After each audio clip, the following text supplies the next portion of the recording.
Assalamualaikum warahmatullahi wabarakatuh. Di sini sebelumnya perkenalkan nama saya Fazail Malukni dengan NIM 235333803. Di sini saya akan melanjutkan penugasan matkul jaringan komputer. Sekarang kita lanjutkan untuk 1.6.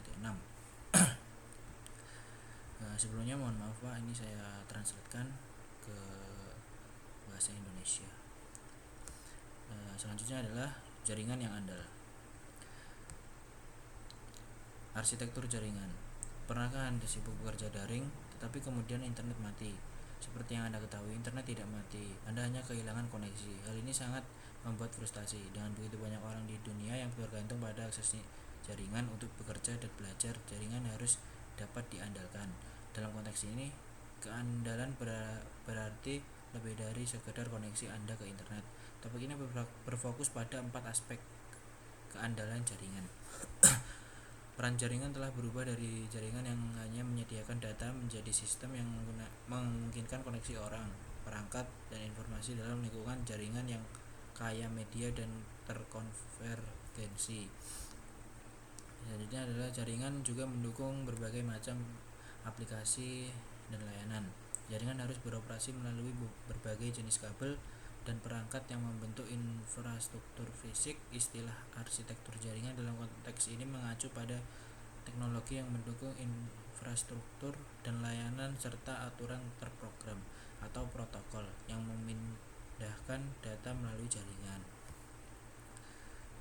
Dan ini seiring dengan perkembangan jaringan, kami telah mempelajari ada 4 karakteristik, yaitu yang pertama toleransi kesalahan, kedua skalabilitas, ketiga kualitas layanan atau QoS, dan yang terakhir keamanan. Yang pertama toleransi kesalahan. Jaringan yang toleran terhadap kesalahan adalah jaringan yang membatasi jumlah perangkat yang terpengaruh selama kegagalan. Jaringan ini dibangun untuk memungkinkan pemulihan cepat saat kegagalan terjadi. Jaringan ini bergantung pada beberapa jalur antara sumber dan tujuan pesan. Jika satu jalur gagal, pesan akan langsung dikirim melalui tautan yang berbeda. Memiliki beberapa jalur ke tujuan dikenal sebagai redundansi.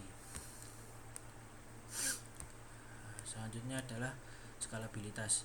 Jadi jaringan dapat diskalakan berkembang dengan cepat untuk mendukung pengguna dan aplikasi baru. Hal ini dilakukan tanpa menurunkan kinerja layanan yang diakses oleh pengguna yang sudah ada. Gambar tersebut menunjukkan bagaimana jaringan baru dapat dengan mudah ditambahkan ke jaringan yang sudah ada. Jaringan ini dapat diskalakan karena perancangan mengikuti standar dan protokol yang diterima. Hal ini memungkinkan vendor, perangkat lunak, dan perangkat keras untuk fokus pada peningkatan produk dan layanan tanpa harus merancang serangkaian aturan baru untuk beroperasi dalam jaringan. Selanjutnya adalah kualitas layanan atau QoS, merupakan persyaratan jaringan yang terus meningkat saat ini. Aplikasi baru yang tersedia bagi pengguna melalui jaringan seperti transmisi suara dan video langsung menciptakan ekspektasi yang lebih tinggi terhadap kualitas layanan yang diberikan.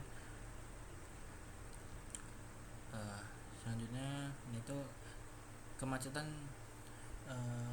QoS menjadi mekanisme utama yang mengelola kemacetan dan memastikan pengirim konten yang andal kepada semua pengguna. Kemacetan terjadi saat permintaan bandwidth melebihi jumlah yang tersedia. Bandwidth jaringan diukur dalam jumlah bit yang dapat ditransmisikan dalam 1 detik atau bit per detik (bps). Bila volume lalu lintas lebih besar daripada yang dapat diangkutkan melalui jaringan, perangkat akan menyimpan paket dalam memori hingga sumber daya tersedia untuk mengirimkannya. Dalam gambar, satu pengguna meminta halaman web dan yang lain sedang menelepon.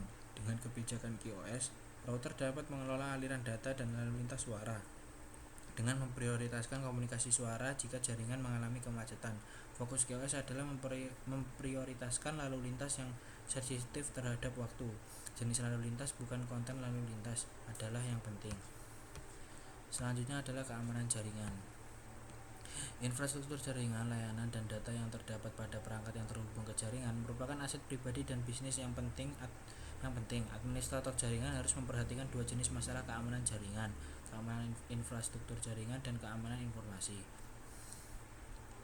Administrator jaringan juga harus melindungi informasi yang terdapat dalam paket yang dikirimkan melalui jaringan. Untuk mencapai tujuan keamanan jaringan, ada 3 persyaratan yang utama. Yang pertama adalah kerahasiaan. Kerahasiaan data berarti bahwa hanya penerima yang dituju dan berwenang yang dapat mengakses dan membaca data. Yang kedua ada integritas. Integritas data meyakinkan pengguna bahwa informasi belum diubah dalam transmisi sampai ke tempat tujuan. Ketersediaan data menjamin pengguna akses tepat waktu dan andal ke layanan data bagi pengguna yang berwenang.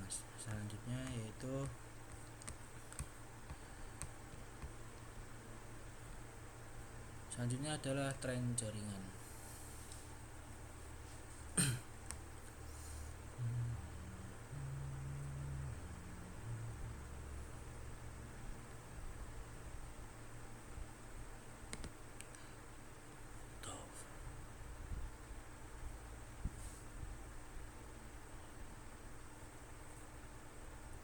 Selanjutnya adalah tren jaringan. Yang pertama adalah tren terbaru.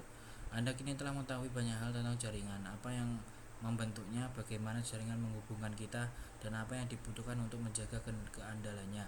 Namun jaringan seperti hal lainnya terus berubah. Ada beberapa tren dalam jaringan yang harus Anda ketahui sebagai mahasiswa net akad.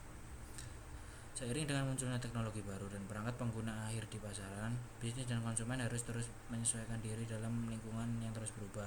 Ada beberapa tren jaringan yang mempengaruhi organisasi dan konsumen, yaitu satu, bahwa perangkat Anda sendiri atau BOD. Yang kedua adalah kolaborasi daring. Yang ketiga adalah komunikasi video. Yang keempat adalah komputasi awan. Selanjutnya adalah bahwa perangkat Anda sendiri atau konsep perangkat apapun untuk konten apapun dengan cara apapun merupakan tren global utama yang membutuhkan perubahan signifikan pada jaringan kita. Menggunakan perangkat yang menghubungkannya dengan jaringan secara aman, ini disebut bring your own device atau bawa perangkat tangan Anda sendiri. Memungkinkan pengguna akhir memiliki kebebasan untuk menggunakan perangkat pribadi guna mengakses informasi dan berkomunikasi melalui jaringan bisnis atau kampus. Dengan pertumbuhan perangkat konsumen dan penurunan biaya terkait karyawan dan mahasiswa mungkin memiliki perangkat komputasi dan jaringan canggih untuk penggunaan pribadi. Selanjutnya adalah kolaborasi daring. Individu ingin terhubung ke jaringan tidak hanya untuk mengakses aplikasi data, tetapi juga untuk berkolaborasi satu sama lain. Kolaborasi didefinisikan sebagai tindakan bekerja sama dengan satu atau beberapa orang lain dalam proyek bersama. Alat kolaborasi seperti Cisco WebEx yang ditujukan pada gambar memberikan karyawan, siswa, guru, pelanggan, dan mitra cara untuk langsung terhubung, berinteraksi, dan mencapai tujuan mereka. Contohnya seperti gambar di Cisco WebEx meeting ini, seperti ini. Kolaborasi merupakan prioritas penting dan strategi yang digunakan organisasi untuk tetap kompetitif. Cisco WebEx Terms adalah alat kolaborasi multifungsi, memungkinkan Anda mengirim pesan instan ke satu orang atau lebih, memposting gambar dan memposting video serta tautan. Setiap ruang tim menyimpan riwayat semua hal yang diposting di sana. Selanjutnya adalah komunikasi video. Aspek lain dari jaringan yang penting bagi upaya komunikasi dan kolaborasi adalah video. Konferensi video merupakan alat yang ampuh untuk berkomunikasi dengan orang lain, baik secara lokal maupun global. Selanjutnya adalah di sini adalah video Cisco WebEx untuk Hades. Ini adalah video. Selanjutnya kita lanjut saja, yaitu komputasi awan. Komputasi awan merupakan salah satu cara kita mengakses dan menyimpan data, bahkan mencadangkan seluruh drive di server melalui internet. Jadi sekarang semua kebanyakan itu semua orang itu sekarang menyimpan pada internet ya, atau bisa disebut cloud. Bagi bisnis, komputasi